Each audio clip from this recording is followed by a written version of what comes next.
Bonsoir à tous, bienvenue dans votre édition du Grand Lyon. On commence ce journal ici, au Mondial des métiers. Il a ouvert ses portes aujourd'hui. On y attend environ 120 000 personnes sur 4 jours, essentiellement bien sûr des lycéens. Aujourd'hui, nous avons décidé de nous intéresser à des métiers de la maintenance, des métiers qui, vous allez le voir, ont pas mal évolué ces dernières années. Regardez. La maintenance industrielle, un métier qui recrute 10 000 postes à pourvoir rien que dans notre région.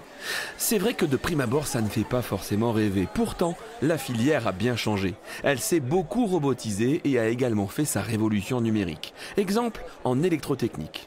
Un moteur tombe en panne dans une chaîne et il faut le réparer. Fini le gros classeur que vous devez trimballer dans lequel il faut trouver le bon schéma parmi des milliers de fiches. Un petit clic et c'est fait. Il va flasher le code, il aura toute la partie intérieure, par exemple d'un motoréducteur. Ça va être une aide pour lui, pour la gamme de démontage, les pièces de rechange.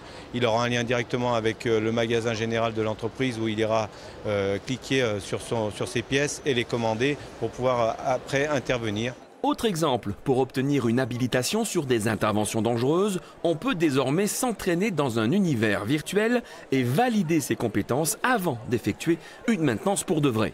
Un environnement numérique qui va encore plus loin dans la filière aéronautique. Des ordinateurs sont aujourd'hui capables d'anticiper la panne d'un appareil.